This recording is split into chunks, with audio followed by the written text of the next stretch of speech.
오늘 우리가 보려는 본문은 사실 장황한 설명이 아니더라도 여러분에게 이미 익숙한 말씀인 것을 보게 됩니다. First Samuel chapter 17 is based on David and Goliath. So maybe all the English speaking students that you already know, you can picture these stories. 이 이야기를 중심으로 해서 오늘 저는 여러분과 함께 자기 관리, 어떻게 내 자신을 매니지할까, 이 매니지먼트에 관한 셀프 매니지먼트, 스피리추얼 매니지먼트에 관한 말씀을 함께 나누어 보려고 합니다. 어르신들이 이런 말 자주 하시는 거 여러분 들어보신 분들이 계실 거예요. 무병단명, 일병장수 그러잖아요. 그렇죠? 병이 없으면 한번 푹 쓰러지면 그냥 죽는 거고요. 병이 한 가지 있으면 그것 때문에 장수한다는 거예요. 저는 당뇨 환자입니다. 그래서 당뇨 환자이기 때문에 뭘 먹는지, 뭘 운동을 해야 되는지 말아야 되는지 이런 거에 대해서 굉장히 그 질병 자체가 저를 통제하게 하는 것을 보게 돼요. 그래서 내 건강을 잘 관리함으로 말미암아 오히려 관리하지 않을 때보다 더 건강한 몸과 삶을 유지할 수 있게 되는 것을 보게 됩니다. 마찬가지로 성도는 자기를 매니지할 줄 알아야 돼요. 그래서 옛말에 수신제가 치국 평천하라는 말이 있잖아요. 우리가 이 천하를 평화롭게 다스리려면 이제 국가가 잘 다스려야 되고, 국가가 잘 다스려지면 이 가정이 잘 다스려져야 되고, 가정이 잘 다스려지기 위해서는 자기 자신, 수신, 자기가 자기 자신을 갈고 닦고자 하는 마음이 없으면, 모든 것이 나한테서 출발하지 않으면 사실 나라를 평안하게 하고 세상을 평화롭게 하는 것은 이 불가능한 일이란 말이죠. 우리부터 시작하는 것. 그래서 오늘 저는 여러분과 본문을 통해서 세 가지 영역을 한번 살펴보려고 해요. Three things this morning. 세 가지를 살펴보려고 하는데, 첫째는 우리에게 일어나는 많은 삶의 유동적인 상황에 있어서 어떻게 우리의 감정을 관리할 것이냐. Emotional management, managing emotion, 감정을 관리하는 것이고, 두 번째 우리가 보려는 것은 어떻게 우리가 내 능력을 관리할 수 있을 것이냐. Managing self-ability, 내 자신의 능력을 관리하는 이 성경적 방법, 성경적 교훈을 받으려고 하고요. 마지막에는 믿음, 하나님께 대한 믿음을 우리가 어떻게 관리할 것이냐. How to manage our faith in God. 하나님 안에서 있는 내 믿음을 어떻게 관리해야 되는가. 자, 우리가 이것을 하나씩 살펴보려고 합니다. 여러분, 왜 우리가 이 자기 관리가 필요한가 하면 이 세상은 매우 유동적인 곳이기 때문에 그래요. 세상에는 어느 것 하나 분명하고 확실한 것이 없죠. 늘 유동적으로 날씨도 바뀌는 것처럼, 아침과 저녁의 날씨가 바뀌는 것처럼 우리의 삶의 상황도 여러 가지 다른 방향으로, 우리가 생각하지 않았던 방향으로 막 튀어나가는 것을 우리가 보게 됩니다. 만일 우리가 이런 변하는 상황 속에서 내 자신이 매니지가 안 되면 우리는 살아남을 수가 없죠. 왜냐하면 우리가 내 자신이 발을 굳게 딱 세우고 변하지 않는, 여러분 가정의 아버지가 발을 딱 세우고 교회 지도자들이 두 발을 그리스도 위에 딱 세우고 아무리 세상이 흔들려도 내가 흔들리지 아니하면 세상 자체도 안 흔들릴 수 있는데, 만일 세상에 따라 변하는 상황에 따라 내가 변하기 시작한다면 사실 그러면 이 세상 전체가 다 무너져 버리고 말게 될 것입니다. 그런데 여러분, 성경에서는요, 여러분 우리가 살다 보면 힘들고 어려운 일들이 생깁니다. 고난의 현장에, 우리가 고난의 현장 속에 들어갈 때가 많이 있습니다.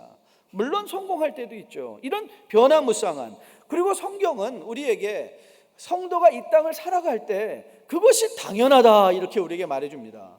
전도서 7장을 보면 하나님께서 행하시는 일을 보라. 하나님께서 굳게 하신 것을 누가 능히 곧게 하겠느냐. 형통한 날에는 기뻐하고 곤고한 날에는 되돌아보아라. 이 두 가지를 하나님이 병행하게 하사 사람이 그 장래 일을 능히 헤아려 알지 못하게 하셨다. 여러분과 저가 부르심을 받고 있는 삶은요, 형통과 곤고가 병행하는 거예요. 형통이 온 다음에 곤고가 오는 것도 아니고요. 곤고가 왔기 때문에 이제 형통한 길이 열리는 것이 아니라 사실 우리의 인생은 형통과 곤고라는 두 가지, 사실 그 기차 레일 위에 올려진 우리의 기차와 같은 삶을 살고 있는 거예요. 이것을 두 가지를 병행하게 하신대요. 그렇다면 인생은 형통과 곤고가 병행한다면, 만일 오늘 여러분 가운데 고난의 현장에 들어가 있는 분이 혹 계시다면, 아니면 여러분들이 또 성공한 분이 계시다면, 그 성공이나 고난에 함몰되지 않는 것, 즉 다시 말하면 여러분, 성공한 분들이 어떤 분들은 그런데요, 왜 나 이렇게 잘 되지? 요즘 자기 얼굴을 꼬집으면서 확인하는 분들이 있대요. 아니면 어떤 분들은 너무나 힘들고 어려워서 Why me? 왜 내게 이렇게 어려운 일만 일어나는가 하고 감정적으로, 여러분, 성공에 우리의 마음이 함몰되어지면 성공으로 망하는 사람들은 저는 많이 봤습니다. 세상의 물질적 성공으로 망하는 사람들이 많이 있어요. 여러분, 우리가 고난에 우리의 마음이 함몰이 되면 그 고난으로 말미암아 망하는 사람들도 많이 있습니다. 여러분, 우리가 진정 이 변하는 상황 속에서 정말 던져야 될 질문이 무엇인가를 알아야 돼요. 여러분, 오늘 본문에 보면, 오늘 사실 17장 전체를 여러분이 이렇게 눈으로 훑어보시면요, 17장에 지금 이스라엘에게 한 가지 두려운 고난의 현실이 닥쳐왔습니다. 그게 뭐였죠? 골리앗이라는 장수가 나와서 대표로 싸워서 싸움 끝내자는 것이었어요. 문제는 뭐예요? 이스라엘에는 아무도 그 장수와 대적하여 싸우려는 장수가 없었다는 거예요. 아니, 그 골리앗을 보고 많은 사람들이, 여러분이 24절을 눈여겨보시면 24절에 뭐라고 나와 있습니까? 이스라엘 모든 사람이 그 사람을 보고 어떻게 했다고요? 심히 두려워하였다라는 마음이 있어요. 그러니까 이 이스라엘 전체 사람들은요, 두려움에 함몰된 것이죠. 여러분, 인간의 마음이 두려움에 함몰되어지면요, 늘 생기는 게 뭔지 아십니까? 누군가를 원망하고 싶어 합니다. 누군가를 원망하기 시작하면 결국 그 원망은 어디 가서 멈추는지 아시죠? 하나님께로 가서 멈추는 것을 우리는 보게 됩니다. 그러면 하나님과의 관계가 이제 흐트러지게 되죠. 그럼 인생은 악순환으로 들어가는 거예요. 하지만 여러분, 34절에서 보는 다윗의 리스폰드를 보십시오. 다윗의 반응은 어땠나요? 다윗이 사울에게 말하되 주의 종이 아버지 양을 지킬 때에 사자나 곰이 와서 양떼에 새끼를 물어가면 내가 따라가서 그것을 치고 그 입에서 새끼를 건져내었고, 그것이 일어나 나를 해하고자 하면 내가 그 수염을 잡고 그것을 쳐 죽였노라. 여러분 보세요. 이 말에서는 내가 저 사람 이길 수 있습니다 라고 많은 두려움에 떨고 있는 사람들을 설득하며 그가 무엇을 등장시키고 있는가를 보세요. 삶의 작은 성공들이에요. 삶의 작은 성공들. 여러분, 지금까지 오시는 분에 실패만 하신 분 계십니까? 아니, 성공만 하신 분 계십니까? 아닙니다. 우리 인생은요, 실패할 때도 있고 성공할 때도 있었습니다. 문제는 이런 상황 속에서 내가 무엇을 보는가? 여러분, 우리가 이 세상을 살아가며 여러분의 인생에도 때로는 골리앗과 같은 문제들이 다가올 수 있습니다. 그것이 관계의 문제일 수도 있고요, 재정적인 문제일 수도 있고요, 여러분의 건강에 관한 문제일 수도 있습니다. 그때 우리가 부정적인 셀프턱을 하는 사람들을 많이 봐요. 나는 왜 이 모양 옆꼴이냐? 왜 나는 되는 일이 없냐? 이제 나는 죽었다. 정말 나는 별볼 일 없는 존재야. 내 앞날은 뻔하다. 끊임없이 우리의 마음속에서 올라오는 이런 부정적인 두려움에 함몰된 자기 자신을 부정하고 부인하는 그런 말들이 올라옵니다. 그러나 여러분, 다윗의 말을 한번 들어보실래요? 우리 같이 한번 읽어봅시다. 성경을 펴신 분이 있다면요, 우리 45절 말씀, 45절부터 47절까지 우리 같이 한번 큰 목소리로 같이 한번 읽어보도록 하겠습니다. 같이 읽습니다. 시작. 다윗이 블레셋 사람에게 이르되 너는 칼과 창과 단창으로 내게 나오거니와 나는 만군의 여호와의 이름 곧 내가 모욕하는 이스라엘 군대의 하나님의 이름으로 내게 나아가노라. 오늘 여호와께서 너를 내 손에 넘기시리니 내가 너를 쳐서 내 목을 베고 블레셋 군대의 시체를 오늘 공중의 새와 땅의 들짐승에게 주어 온 땅으로 이스라엘의 하나님이 계신 줄 알게 하겠고 또 여호와의 구원하심이 칼과 창에 있지 아니함을 이 무리에게 알게 하리라. 전쟁은 여호와께 속한 것인즉 그가 너희 우리를 손에 넘기시리라. 여러분, 다윗은 골리앗을 보고 심히 두려워 도망치는 것이 아니라 인생의 형통도, 인생의 고난도, 두려움도 주관하시는 하나님께 시선 집중하고 있는 거예요. 하나님께 시선 집중을 하였더니 어떤 일이 일어났어요? 내 마음의 두려움이 통제되기 시작한 거예요. 두려움이 통제, 즉 다시 말하면 감정이 통제되기 시작한 거예요. 감정이 통제된 것. 그래서 감정이 통제되면요, 요동하지 않게 되죠. 저는 베델에 속한 주의 백성들이 이 엘리야 새벽 기도회를 통하여 시선이 예수님께 집중되어짐으로 말미암아 No matter what happened in your life, 여러분의 인생에 형통이든 형통한 중에서도 예수님께 시선이 집중되어 있기 때문에 성공에 함몰되어 나태하거나 교만해지지 아니하고 고난의 현장 속에서도 시선이 예수께 집중되어 있기 때문에 고난 속에 함몰되어 부정적인 것으로 스스로를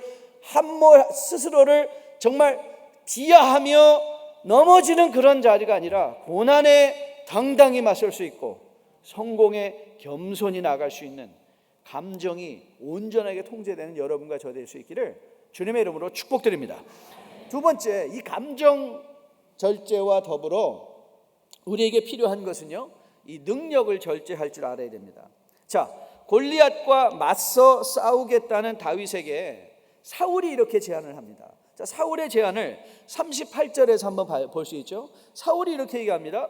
이에 사울이 자기 군복을 다윗에게 입히고 노투구를 그의 머리에 씌우고 또 그에게 갑옷을 입혔다 그랬어요. 우리가 짐작하기로 다윗의 지금 나이는 청소년의 나이입니다. 사울이 왕으로 선출되어질 때 그의 머리가 보통 일반 사람보다 하나나 더 컸다고 얘기하고 있어요. 그렇다면 여러분이 금방 이 그림이 잡히지 않습니까? 사울의 갑옷, 사울의 이 군복을 입었어요. 아마도 그것은 이스라엘에서 최고로 좋은 것일 거예요. 이스라엘 모든 백성 중에서 그때 정말 아직도 철기 문화가 없던 그런 시대 속에 그들이 가지고 아마 최고 좋은 칼을 가지고 있었을 거예요. 그런데 다윗이 그걸 입어봤어요. 입어봤는데 자기에게는 어울리지가 않아요. 움직일 수가 없어요. 왜요? 나의 몸에 맞지 않는. 그래서 39절 보니까 다윗이 이렇게 반응하고 있는 걸 보게 됩니다. 다윗이 칼을 군복 위에 차고는 익숙하지 못함으로 시험적으로 걸어보다가 사울에게 말하되 익숙하지 못하니 이것을 입고 가지 못하겠나이다 하고 곧 벗고, 자기가 어울리지 않는 옷을 입었어요. 그러자 이건 나에게 어울리지 않는 옷이야 하고 어떻게 했습니까? 금방 그것을 벗어버렸어요. 그리고 손에 막대기를 가지고 시내에서 매끄러운 돌 5을 골라 자기 목자에 재고 곧 주머니 손에 넣고 물매를 가지고 블레셋 사람에게로 나아갔다. 와, 이 다윗의 준비성을 봐라. 물맷돌을 5개나 준비하지 않았느냐? 혹시 하나 실패하면 이걸로, 그러니까 여러분들 인생에 많은 터널을 가지고 쓸 것을 충분히 이런 뜻이 아닙니다. 다윗이 물맷돌을 5개 갖고 갔다는 것은요, 블레셋 민족은 5 민족으로 구성되어 있는 블레셋 민족이었습니다. 5 민족이 있었어요. 그러니까는 다윗은 이렇게 나가는 거예요. 지금 가드 사람 골리앗, 야, 너 나오고 5 다 나와 이거예요. 5 다 나와라. 블레셋 전체 다 나와라. 내가 너를 상대해 주겠다. 그런데 오늘 여기서 여러분들이 마음속에 가져가야 되는 중요한 교훈은 뭔가 하면, 바울은 자기의 모습으로 가지고 나갔다는 거예요. 남의 모습으로 나간 게 아니라, 남의 삶을 사는 게 아니라 자기 삶을 사는 거예요. 여러분, 그는 이런 마음을 가질 수 있었던, 자기 능력에 대해서, 내가 모르는 것에 대해서, 내가 아는 것에 대해서 인정할 수 있었던 이유가 어디에 있습니까? 그는 다윗은 알았어요. 이 싸움은 자기 싸움이 아니라는 걸 알았어요. 그러니까 나는 몰라도 돼요. 여러분, 나는 못해도 돼요. 그러나 누구는 하실 수 있어요? 왜? 우리의 시선이 집중되어진 하나님이 우리를 통하여 쓰시겠다 하시면, 무에서 유를 창조하신 하나님께서 여러분 인생에 무엇이 불가능하겠습니까? 아멘?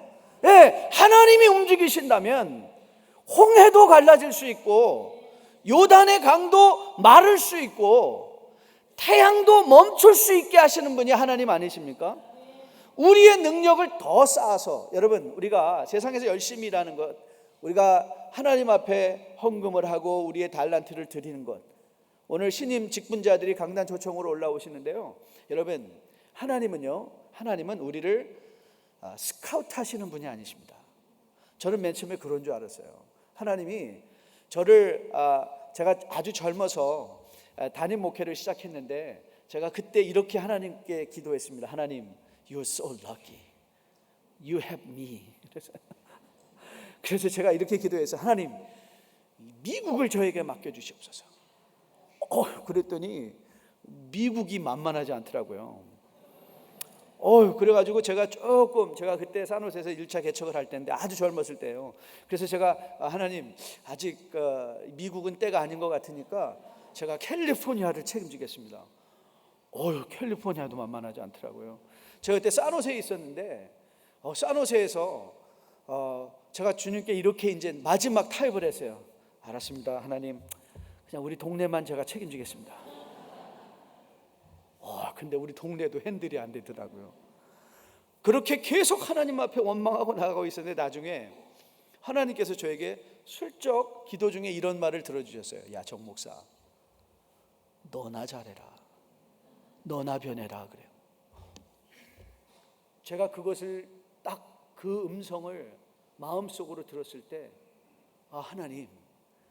하나님의 일은 내가 하는 것이 아니군요.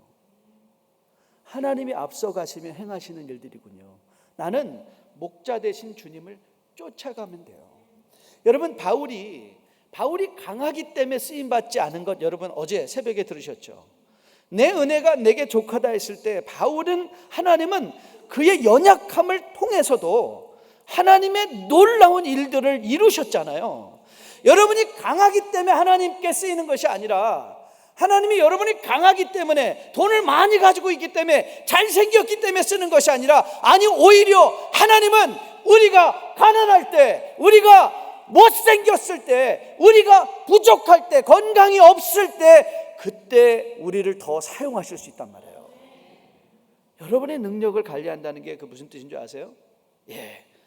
여러분, 세상에서 작은 사울이 되려 하지 마시고요, 그리스도 안에서 여러분이 되세요. 여러분이 집을 하나 사도, 여러분, 저는 이 이민사회, 이민교회가요, 어떤 때는 굉장히 이 사상 누각인 것을 많이 보게 돼요. 그러니까 무너지려면 금방 무너지는 게 이민교회 아닙니까? 저는 우리 교우들이, 저는 왜 그런가 사회적으로 참 이해를 하고 싶었어요. 왜 이렇게 우리 이민교회 성도들은 이렇게 유동성이 많은가? 이사도 잘 가고요. 그랬더니 어떤 사회학자가 그렇게 말했어요. 이 사람들은 한국을 한번 조국을 떠나본 사람들은, 교회 떠나는 건 너무 쉽다, 이사 가는 것도 너무 쉽다는 거예요. 그냥 슉슉 이사들 다니시고 그래요. 그런데 이분들이 보니까 이렇게 이사도 정말 자주 다니시더라고요. 그래서 제가 가끔 가서 물어봐요. 그러면 제가 한국 분들이 집을 살 때 살 집을 사지 아니하시고 팔 집을 산다는 걸 깨달았어요.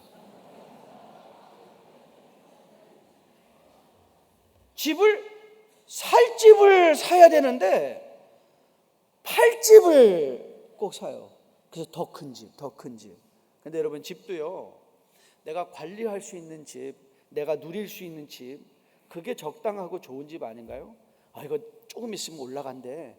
그래가지고 사가지고, 여러분, 자기 능력에 맞지 않는 것을 추구하다가 마치 그것이 과시하여 하나님의 일을 하는 것인 것처럼 자기가 없는 것을 가지고 무슨 일을 빚져서 일을 하려고 할 때 여러분 거기에 하나님의 영광이 임하실까요? 아니에요. 저는 저희 어머니가 88년도에 돌아가셨는데요. 저희 아버님 아주 일찍 돌아가시고 저희 어머니가 저에게 해주셨던 두 가지 말이 있어요. 항상 이렇게 말씀하셨어요. 너는 어디 나가서 애비 없는 후레 자식 소리 들으면 안 된다.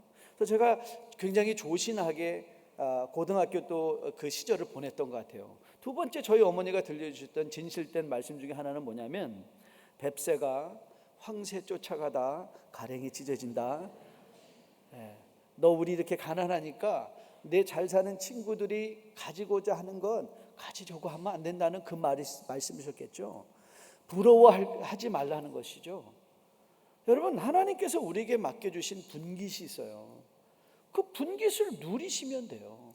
그리고 여러분이 정말 기도할 것은 무엇인가 하면 여러분의 자녀를 위해서도 기도할 때 하나님의 좋은 대학 가게 도와주세요가 아니에요. 여러분 좋은 대학교에 들어간 아시안들이 학교를 마치지 못하고 그만두는 비율이 굉장히 높은 거 아시죠?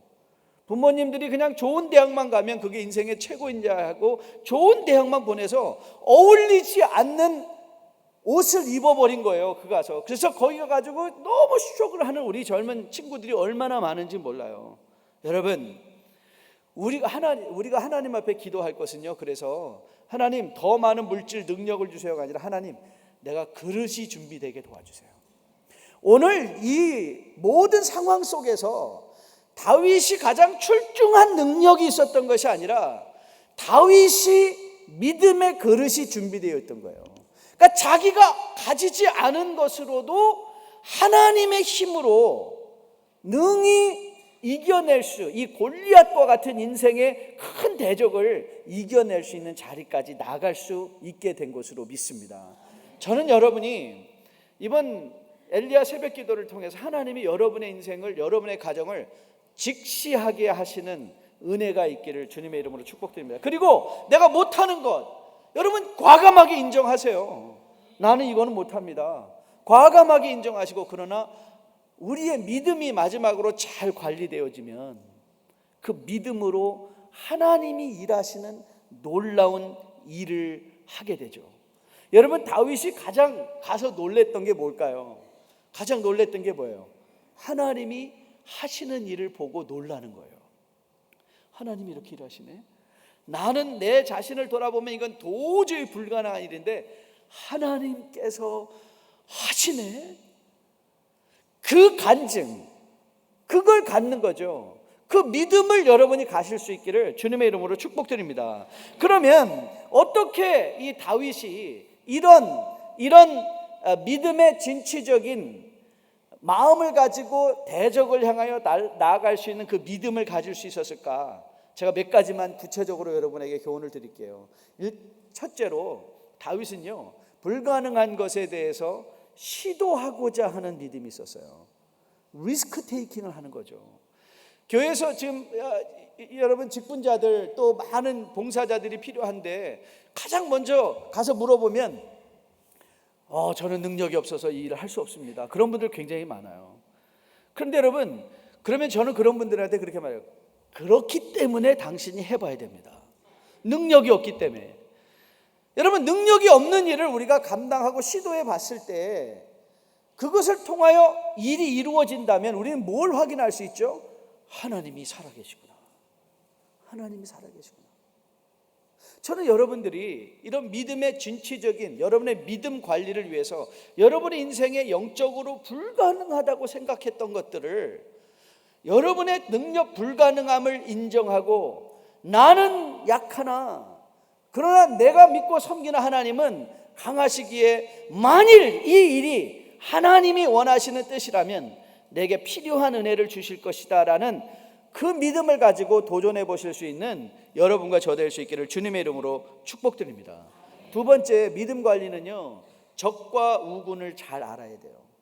여러분, 우리가 읽지는 않았지만 28절서부터 보면요, 사실 다윗은 싸우러 간 것이 아니라 아버지의 심부름을 온 거죠. 형들에게 음식을 전해주고 형들의 장관에게 뇌물을 줘서 그 아들들이 잘 지켜질 수 있도록. 그래서 와서 딱 만났는데 엘리압이 다윗을 보고 심하게 지나치게 꾸짖는 것을 보게 되죠. 28절 말씀이에요. 28절에 뭐라고 했죠? 큰형 엘리압이 다윗이 사람들에게 하는 말을 들은지라 그가 다윗에게 노를 바라여 이르되 내가 어찌하여 이리로 내려왔느냐? 들에 있는 양들을 누구에게 맡겼느냐? 나는 내 교만함과 내 마음의 완악함을 아노니 내가 전쟁을 구경하러 왔도다. 그런데 여러분 29절에서 다윗이 어떻게 반응했죠? 다윗이 이르되 내가 무엇을 하였나이까? 어찌 이유가 없으리까? 그래요. 여러분 여기서 여러분들이 가지고 가야 되는 믿음 관리에 있어서 가장 중요한 또 교훈 중에 하나는 뭐냐면 믿음의 시도를 해보는 것과 더불어 적군과 우군을 하는 거예요.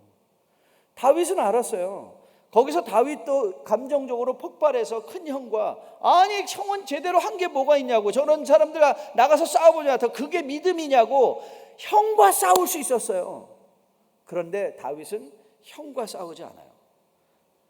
저는 이 이민교회를 하면서요 평생 교회와 싸우는 사람들을 봤어요. 교회 와서 교회와 싸워요. 누가 적이고 누가 우군인지를 몰라요. 하나님이 여러분을 교회 공동체로 모여주신 것은요 무엇 때문에 모여주셨나요? 우리가 한 지체가 되어 그리스도를 머리로 하여 우리가 한 몸이 되어 지금 세상에서 복음을 들어야 되는 그 VIP들 그 한 영혼을 향하여 나가서 총체적으로 함께 일해도 만만치 않은 게 세상인데 가려는 사람 자꾸 끌어내리는 사람들이 있다고요. 엘리압과 같은 사람이 있어요. 그런데 물론 우리가 엘리압과 같은 사람이 되지 말아야 하지만 그런데 믿음 있는 우리들이라면 그런 사람들하고도 싸우면 안 돼요. 그런 사람들과 싸우지 않기 위해서 필요한 게 뭔지 아세요? 여러분 사소한 모욕은 좀 받을 준비를 하세요. 너무 사소한 모욕. 여러분 너무나 다른 사람들에게 좋은 소리만 들으려고 하지 마시고 여러분 섬기다 보면 여러분 아까 우리 리차드 장사님이 말씀하신 것처럼 우리가 하나님의 길을 달려가는 데 있어서 끊임없는 세컨드 윈드 동기부여를 어디서 받는다고 그랬죠? 그리스도께서 당하신 고난을 생각해 보라 이거 아니에요. 우리가 그 예수 그리스도의 고난을 생각한다면 우리가 당하는 고난은 고난도 아닙니다 이거예요. 그리스도께서 당한 모욕이 있다면 그래서 여러분 너무나 이 모욕받는 것을 힘들어 하시는 분들이 있거든요. 여러분 한번 기도해 보세요. 내가 그리스도를 담당한 게 뭐예요? 사소한 아니 큰 모욕이라도 너끈히 견디고 다시 우리의 시선을 누구를 향하는 거예요? 하나님을 향하고 대적을 향하여 우리의 눈이 돌려질 때 그때 우리의 진정한 싸움을 감당하는 주의 용사로 거듭나 세워질 수 있을 것으로 믿습니다.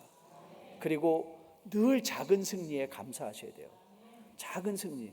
여러분 그래서 여러분들이 교회 생활을 통해서도요 작은 승리들을 여러분들이 체험하셔야 되는데 사실 작은 승리는요 이 받은 복을 계수해 보는 거예요. 그리고 받은 복을 계수해서 하나님께 감사하시는 거예요. 이 감사야말로 우리의 믿음을 관리하게 하는 것 있어서 가장 하나님께서 주신 특권이라고 믿습니다.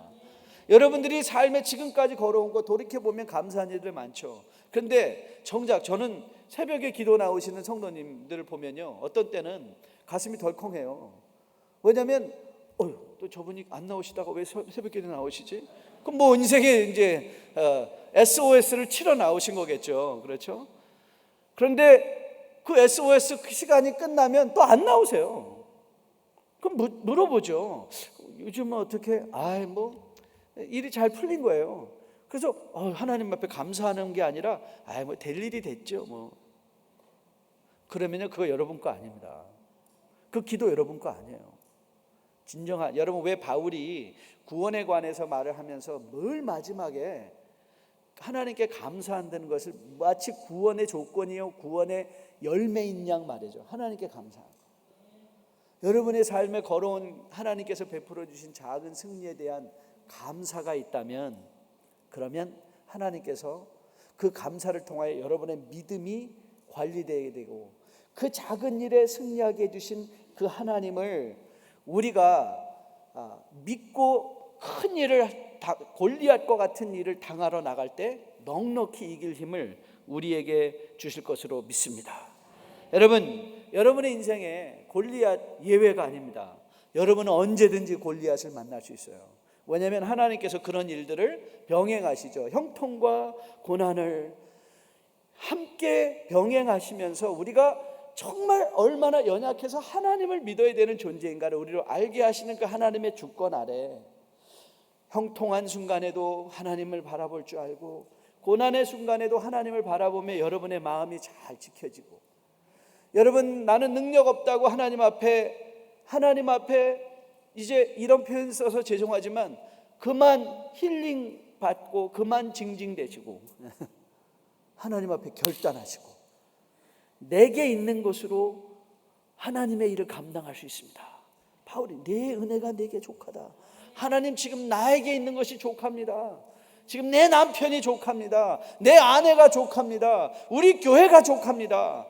이 하나님 앞에 족함, 우리에게 주신 이 분깃을 인정하고 여러분의 믿음에 시도를 하시면서 정말 여러분의 적군과 우군을 잘 알고 작은 승리에 감사하시면서 여러분의 이제 펼쳐갈 2016년도에 하나님의 일하심을 여러분이 보고 그 하나님으로 기뻐하시며 2016년 잘 감당하실 수 있는 베델의 복된 성도 다 될 수 있기를 주님의 이름으로 축복드립니다.